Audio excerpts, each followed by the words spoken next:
It's a scientific fact that the hormones of stress downregulate genes and create disease, long-term effects. Human beings, because of the size of the neocortex, we can turn on the stress response just by thought alone. We can think about our problems and turn on those chemicals. That means then our thoughts could make us sick. So if it's possible that our thoughts could make us sick, is it possible then our thoughts could make us well? The answer is absolutely yes. Hey everybody, welcome to Impact Theory. Our goal with this show and company is to introduce you to the people and ideas that will help you actually execute on your dreams. All right, today's guest is a New York Times best-selling author and one of the most sought-after speakers in the world. He's lectured and given advanced workshops in more than 30 countries across 5 continents, all with the aim of helping people better understand and unlock the power of their mind.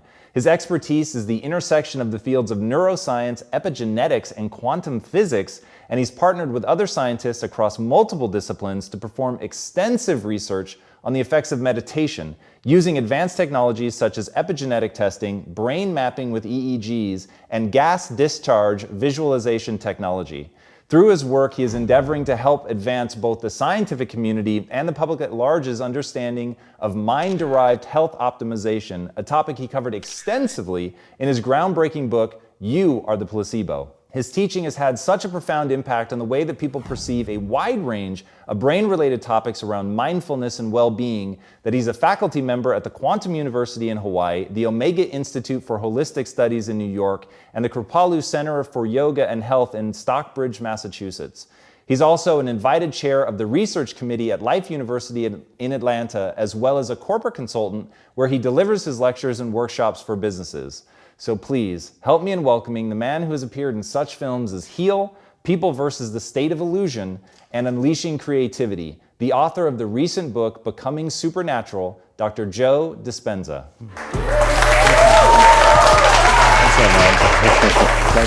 Thanks for being here. So diving into your world and how you perceive the sense of self and the way that you marry science to the way that we form memories, the way that we live in a perpetual state of reliving our past and things like that, it's really, really incredible. And I want to dive into the whole notion of you sort of being a habitual construct. Like what is that? What is the habit of you? Well, a habit is a redundant set of automatic, unconscious thoughts, behaviors, and emotions that's acquired through repetition. A habit is when you've done something so many times that your body now knows how to do it better than your mind. So if you think about it, people wake up in the morning, they begin to think about their problems. Those problems are circuits of memories in the brain. Each one of those memories are connected to people and things at certain times and places. And if the brain is a record of the past, the moment they start their day, they're already thinking in the past. Each one of those memories has an emotion. Emotions are the end product of past experiences. So the moment they recall those memories of their problems, they all of a sudden feel unhappy, they feel sad, they feel pain. Now, how you think and how you feel creates your state of being. So the person's entire state of being when they start their day is in the past. So what does that mean? The familiar past will sooner or later be predictable future. So if you believe that your thoughts have something to do with your destiny, and you can't think greater than how you feel, or feelings have become the means of thinking, by very definition of emotions, you're thinking in the past. And for the most part, you're going to keep creating the same life. So then people grab their cell phone, they check their WhatsApp, they check their text, they check their emails, they check Facebook, they take a picture of their feet, they post it on Facebook, they tweet something, they do Instagram, they check the news, and now they feel really connected to everything that's known in their life. And then they go through a series of routine behaviors. They get out of bed on the same side, they go to the toilet, they get a cup of coffee, they take a shower, they get dressed, they drive to work the same way, they do the same things, they see the same people, they push the same emotional buttons, and that becomes the routine, and it becomes like a program. So now they've lost their free will to a program, and there's no unseen hand doing it to them. So when it comes time to change, the redundancy of that cycle becomes a subconscious program. So now 95% of who we are by the time we're 35 years old is a memorized set of behaviors, emotional reactions, unconscious habits, hardwired attitudes, beliefs, and perceptions that function like a computer program. So then a person can say with their 5% of their conscious mind, I want to be healthy, I want to be happy, I want to be free. But the body's on a whole different program. So then how do you begin to make those changes? Well, you have to get beyond the analytical mind, because what separates the conscious mind from the subconscious mind is the analytical mind. And that's where meditation comes in, because you can teach people through practice how to change their brainwaves, slow them down. And when they do that properly, they do enter the operating system where they can begin to make some really important changes. So most people then wait for crisis or trauma or disease or diagnosis. They wait for loss, some tragedy to make up their mind to change. And my message is, why wait? And you can learn and change in a state of pain and suffering, or you can learn and change in a state of joy and inspiration. And I think right now, the cool thing is that people are waking up. That's really interesting. And where I found the deepest hooks into how powerful this can be for somebody is when you talk about trauma. And you've talked about how people experience a traumatic event, but they then basically rehearse it, and how that then has this knock-on effect. So what is that? Why do people find it so hard to get past trauma? Well, the stronger the emotional reaction you have to some experience in your life, the higher the emotional quotient, the more you pay attention to the cause. And the moment the brain puts all of its attention on the cause, it takes a snapshot, and that's called a memory. So long-term memories are created from very highly emotional experiences. So what happens then is that people think neurologically within the circuitry of that experience, and they feel chemically within the boundaries of those emotions. And so when you have an emotional reaction to someone or something, most people think that they can't control their emotional reaction. Well, it turns out if you allow that emotional reaction, it's called a refractory period, to last for hours or days, that's called a mood. I say to someone, hey, what's up? You say, I'm in a mood. Well, why are you in a mood? Well, I had this thing happen to me 5 days ago, and I'm having one long emotional reaction. If you keep that same emotional reaction going on for weeks or months, that's called temperament. Why is he so bitter? I don't know, let's ask him. Why is he so bitter? Why are you bitter? Well, I had this thing happen to me 9 months ago. And if you keep that same emotional reaction going on for years on end, that's called a personality trait. And so learning how to shorten your refractory period of emotional reactions is really where the work starts. So then people, when they have an event, what they do is they keep recalling the event, because the emotions of stress hormones, the survival emotions, are saying, pay attention to what happened, because you want to be prepared if it happens again. Turns out most people spend 70% of their life living in survival and living in stress. So they're always anticipating the worst case scenario based on a past experience. And they're literally, out of the infinite potentials in the quantum field, they're selecting the worst possible outcome, and they're beginning to emotionally embrace it with fear. And they're conditioning their body into a state of fear. Do that enough times, body has a panic attack without you. You can't even predict it because it's programmed subconsciously. So then you say to the person, why are you this way? And they'll say, I am this way because of this event that happened to me 15 or 20 years ago. And what that means from a biological standpoint is that they haven't been able to change since that event. So then the emotions from the experience tend to give the body and the brain a rush of energy. So people become addicted to the rush of those emotions, and they use the problems and conditions in their life to reaffirm their limitation, so at least they can feel something. So now when it comes time to change, you say to the person, why are you this way? Well, every time they recall the event, they're producing the same chemistry in their brain and body as if the event is occurring, firing and wiring the same circuits and sending the same emotional signature to the body. Well, what's the relevance behind that? Well, your body is the unconscious mind. It doesn't know the difference between the experience that's creating the emotion and the emotion that you're creating by thought alone. So the body's believing it's living in the same past experience 24 hours a day, 7 days a week, 365 days a year. And so then when those emotions influence certain thoughts, and they do, and then those thoughts create the same emotions, and those same emotions influence the same thoughts, Now the entire person's state of being is in the past. So then the hardest part about change is not making the same choices you did the day before, period. And the moment you decide to make a different choice, get ready, because it's going to feel uncomfortable.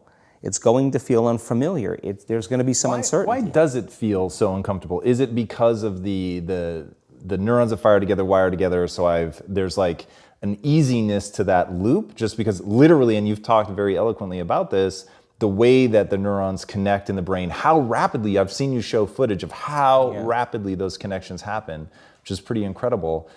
Is that what makes it so discomforting for people? I think that the bigger thing is that we keep firing and wiring those circuits. They become more hardwired. So you have a thought and then the program runs. But it's the emotion that follows the thought. If you have a fearful thought, you're going to feel anxiety. The moment you feel anxiety, your brain's checking in with your body and saying, yeah, you're pretty anxious. So then you start thinking more corresponding thoughts equal to how you feel.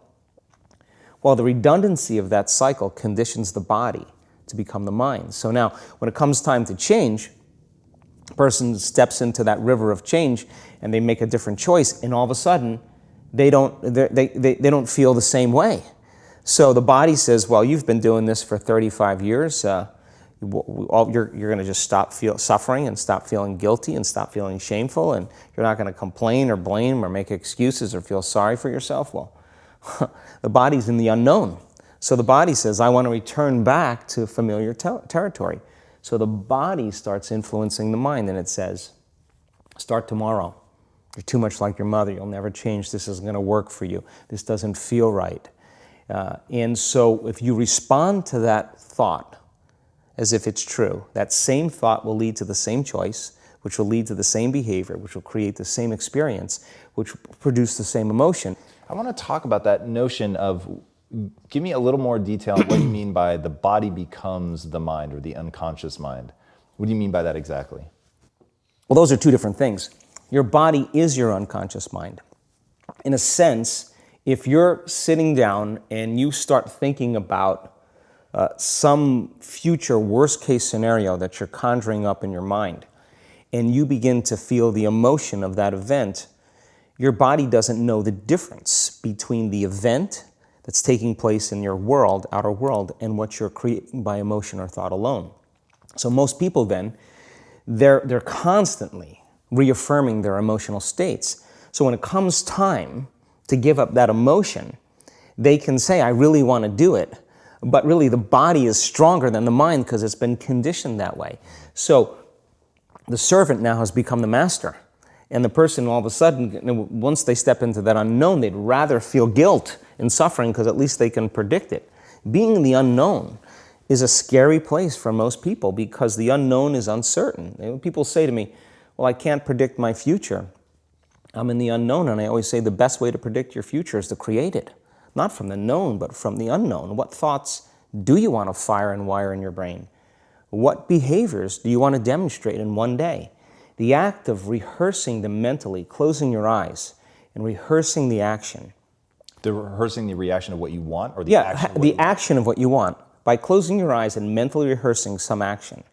If you're truly present, the brain does not know the difference between what you're imaging and what you're experiencing in 3D world. So then you begin to install the neurological hardware in your brain to look like the event has already occurred. Now, your brain is no longer a record of the past. Now it's a map to the future. And if you keep doing it, priming it that way, the hardware becomes a software program. And who knows, you just may start acting like a happy person. And then I think the hardest part is to teach our body emotionally what the future will feel like ahead of the actual experience. So what does that mean? You can't wait for your success to feel empowered. You can't wait for your wealth to feel abundant. You can't wait for your new relationship to feel love, or your healing to feel whole. I mean, that's the old model of reality, of cause and effect, waiting for something outside of us to change how we feel inside of us. And when we feel better inside of us, we pay attention to whoever or whatever caused it. But what that means then is that from the Newtonian world is that most people spend their whole life living in lack, waiting for something to change out there. What do you mean the Newtonian world? The Newtonian world is all about the predictable. It's all about predicting a future. But the quantum model of reality is about causing an effect. The moment you start feeling abundant and worthy, you are generating wealth. The moment you're empowered and feel it, you're beginning to step towards your success. The moment you start feeling whole, your healing begins. And when you love yourself and you love all of life, you'll create an equal. And now you're causing an effect. And I think that's the difference between living as a victim in your world, saying, I am this way because of this person or that thing or this experience. They made me think and feel this way. When you switch that around, you become a creator of your world, and you start saying, my thinking and my feeling is changing an outcome in my life. And now that's a whole different game, and we start believing more that we're creators of reality. So how do we go from, okay, I have this negative emotion, it's controlling my life, it's got me in this cycle of, I think about this emotion, which triggers a chemical reaction, which trains my body to feel that way, which makes it easier, more likely I will do it again. And so now I'm in this vicious cycle. And it's unconscious. Right. And you said, does your thinking create your environment, or does your environment create your thinking, which I thought was really, really interesting. So how do we then go from that, like mechanistically, to begin this visualization process of something that's empowering? It's me in a different state. It's my future self. Is it meditation? What does that look like? If you're not being defined by a vision of the future, then you're left with the old memories of the past, and you will be predictable in your life. And if you wake up in the morning and you're not being defined by a vision in the future, as you see the same people and you go to the same places and you do the exact same thing at the exact same time, it's no longer that your personality is creating your personal reality. Now your personal reality is affecting or creating your personality. Your environment is really controlling how you think and feel unconsciously, because every person, everything, every place, every experience has a neurological network in your brain. Every experience that you have with every person produces an emotion. So some people will use their boss to reaffirm their addiction to judgment. They'll use their enemy to reaffirm their addiction to hatred. They'll use their friends to reaffirm their addiction to suffering. So now they need the outer world to feel something. So to change then is to be greater than your environment, to be greater than the conditions in your world. And the environment is that seductive. So then why is meditation the tool? Well, let's sit down, let's close our eyes. Let's disconnect from your outer environment. So if you're seeing less things, there's less stimulation going to your brain. If you're playing soft music or you have earplugs in, less sensory information coming to your brain, so you're disconnecting from your environment. If you can sit your body down and tell it to stay like an animal, stay right here. I'm going to feed you when we're done. You can get up and check your emails. You can do all your texts. But right now, you're going to sit there and obey me. So then, when you do that properly, and you're not eating anything or smelling anything or tasting anything, you're not up experiencing and feeling anything, you would have to agree with me that you're being defined by a thought, right? So when the body wants to go back to its emotional past, and you become aware that your attention is on that emotion, and where you place your attention is where you place your energy, you're siphoning your energy out of the present moment into the past, and you become aware of that. And you settle your body back down in the present moment, because it's saying, well, it's 8 o'clock. You normally get upset because you're in traffic around this time, and here you are sitting, and we're used to feeling anger, and you're off schedule.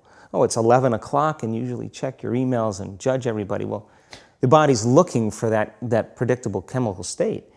Every time you become aware that you're doing that, and your body is craving those emotions, and you settle it back down into the present moment, you're telling the body it's no longer the mind, that you're the mind, and now your will is getting greater than the program. And if you keep doing this over and over again, over and over again, over and over again, just like training a stallion or a dog, it's just going to say, I'm going to sit. And the moment that happens, when the body's no longer the mind, when it finally surrenders, there's a liberation of energy. We go from particle to wave, from matter to energy, and we free ourselves from the chains of those emotions that keep us in the familiar past. And we've seen this thousands of times. In fact, we can actually predict it now on a brain scan. Yeah, I found that so interesting. Let's go a little bit harder on metacognition, the notion that you don't have to believe everything you think. I love the way that you talk about that. Yeah, we have a huge frontal lobe, and it's 40% of our entire brain. And most people, when they have a thought, they just think that that's the truth. And I think one of my greatest realizations in my own journey was just because you have a thought doesn't necessarily mean it's true. So if you think 60 to 70,000 thoughts in one day, and we do, and 90% of those thoughts are the same thoughts as the day before, and you believe that your thoughts have something to do with your destiny, your life's not going to change very much, because the same thought leads to the same choice leads to the same behavior creates the same experience, and the same experience produces the same emotion.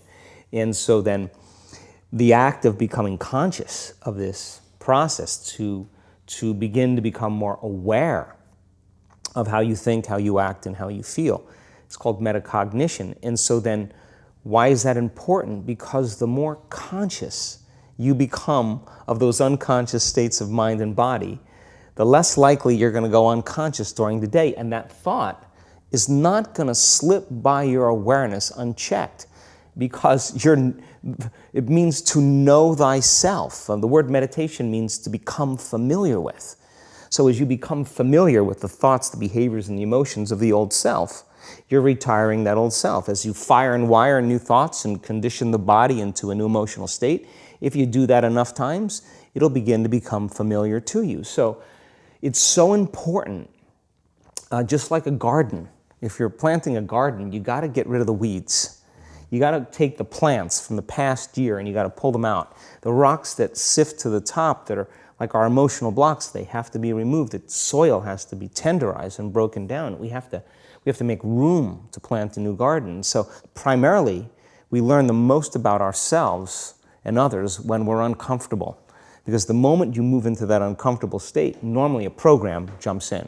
When that program jumps in, it's because the person doesn't want to be in the present moment and engage it consciously.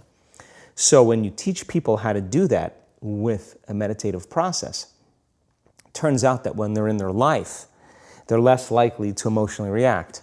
They're less likely to be so rigid and believe the thoughts they were thinking. They're more aware of when they go unconscious back into a habit, and that is what starts the process of change.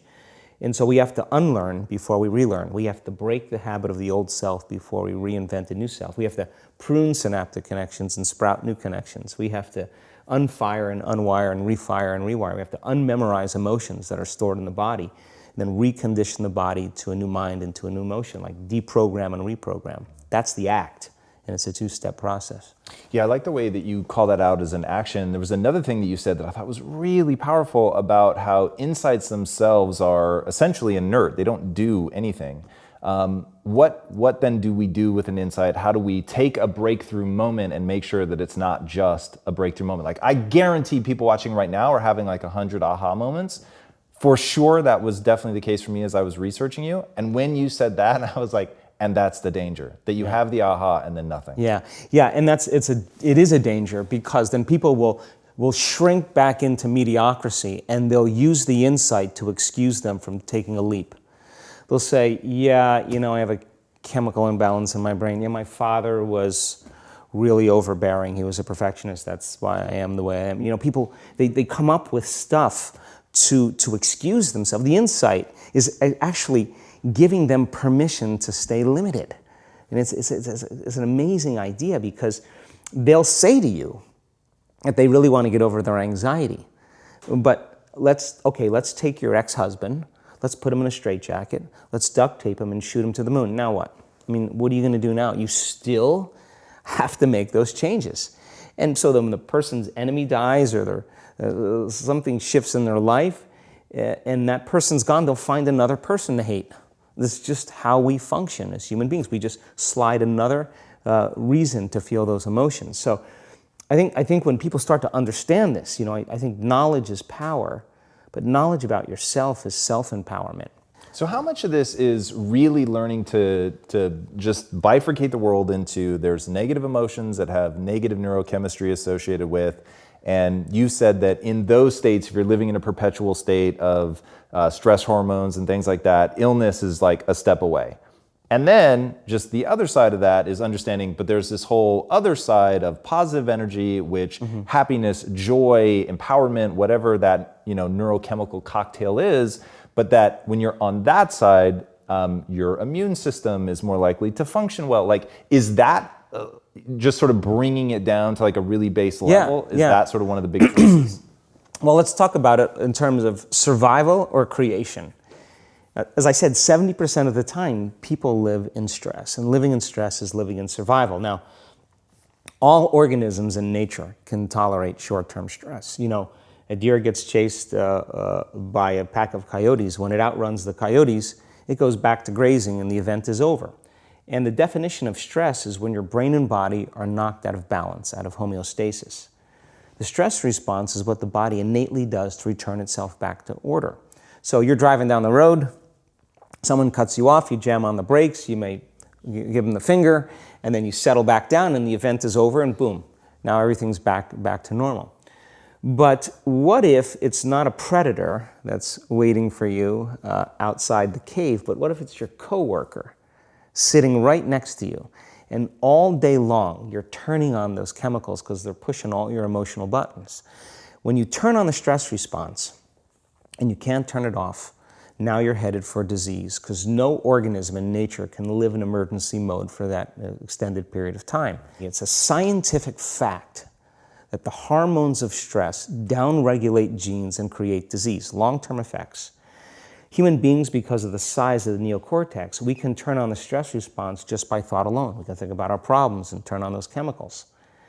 That means then our thoughts could make us sick. So if it's possible that our thoughts could make us sick, is it possible then our thoughts could make us well? And the answer is absolutely yes. So then, what are the emotions that are connected to survival? Let's name them. Anger, aggression, hostility, hatred, competition, fear, anxiety, worry, pain, suffering, guilt, shame, unworthiness, envy, jealousy. Those are all created by the hormones of stress. And psychology calls them normal human states of consciousness. I call those altered states of consciousness. So then we tend to remember those traumatic events more because in survival, you better be ready if it happens again. And when the survival gene is switched on, you could have 10 really great things that happen to you in your day. And you just have one bad thing that happens and you cannot take your attention off that unhappy thing because the survival gene is switched on. It's really interesting. How does epigenetics come into play in all this? Like, what's actually happening? You've talked pretty profoundly about proteins and like really at a deep level how we're signaling to our genetics to create these kinds of changes. What does that actually look like? Well, epigenetics, epi means above the gene. And many years ago, after the DNA helix was discovered by Watson and Crick, they said the blueprints of life, all diseases are created from genes. It turns out less than 5%, more like 1% of people on the planet are born with a genetic condition like type 1 diabetes or Tay-Sachs disease or sickle cell anemia. The other 95 to 99% are created by lifestyle and by choices. You can take two identical twins, exact same genome. One dies at 51, the other one dies at 85. Same gene, different environment. So all of a sudden they said, we lied. That was wrong. It's not genes that create disease. It's the environment that signals the gene that creates disease. Well, okay. But that's not the whole truth too, because you could have two people working side by side in the same factory. One gets cancer after being exposed to a carcinogenic for 25 years. Both working for 25 years, the other one has no cancer at all. So there must be some internal order that would cause one person to not get it while another one does. So is it possible then, if the environment signals the gene, and it does, and the end product of an experience in the environment is called an emotion, can you signal the gene ahead of the environment by embracing an elevated emotion? We've done the research on this. We measured 7,500 different gene expressions in a group of people that came to an advanced event for 4 days. And we had them doing a seated meditation, a walking meditation, a laying down meditation, a standing meditation. And at the end of 4 days, just 4 days, the common 8 genes that were upregulated, 2 genes to suppress cancer cells and tumor growth, 2 genes for neurogenesis, the growth of new neurons in response to novel experiences and learning, the gene that signals stem cells to go to damaged areas and repair them, the gene for oxidative stress, was upregulated. We started seeing all these genes that are very, very healthy to cause the body to flourish. Imagine if people were doing that for 3 months. We also measured telomeres, the little shoestrings on the end of DNA that tell us our biological age. We asked people to do the work, meditation, 5 out of 7 days for 60 days. Measure their telomeres that determine their biological age. 60 days later, 74% of the people lengthened their telomeres. 40% significant change. 20% a very remarkable change. That means that they got a little bit of their life back. If it lengthened by 10%, they got 10% of their life back. That's incredible. Before I ask my last question, tell these guys where they can find you online. Sure, my website is just drjoedispenza.com. You can follow us on Facebook, Twitter, Instagram. We're all over. And then my final question, what's the impact that you want to have on the world? I think that the end game for me is to empower people to such a degree that they realize that they need less things outside of them to make them happy, less things outside of them to regulate their moods and their behaviors, and that they begin to use the kind of the power that we all have access to, and to really and to change the world, to make a difference so that there's more peace, there's more wholeness, there's more connection, that we support and love each other, we serve better. And I think that we have to start, for the most part, if everybody's working on themselves and doing their best to present the greatest ideal of themselves to the world, I think the world will be a better place. And so that's my passion, and I'm witnessing it happening now more than I ever thought I would. That's incredible.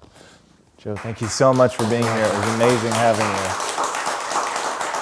Guys, go watch this man's videos. They are some of the best explanations of what's going on inside the mind that I've ever come across. There were several that I literally have people in my life that I'm going to force to sit down and watch these things. There's just incredible explanations of how you create yourself out of the things that you do habitually. The way that you think creates a feeling. The way that you feel creates thinking that matches that. And then you get in this cycle, and that coming down to that personality ultimately being a finite set of patterns in your brain, I think is really, really illuminating in terms of how we actually experience the world.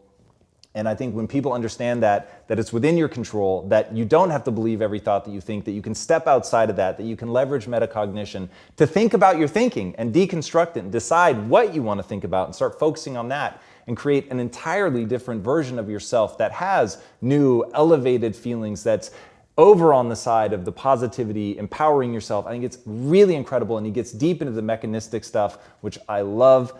You guys will not regret diving deep into this man's world. I think you will get some incredible revelations. All right, if you haven't already, be sure to subscribe. And until next time, my friends, be legendary. Take care. Yeah. Thank you so much for being here. That was incredible. Hey everybody, thank you so much for watching and being a part of this community. If you haven't already, be sure to subscribe. You're going to get weekly videos on building a growth mindset, cultivating grit, and unlocking your full potential.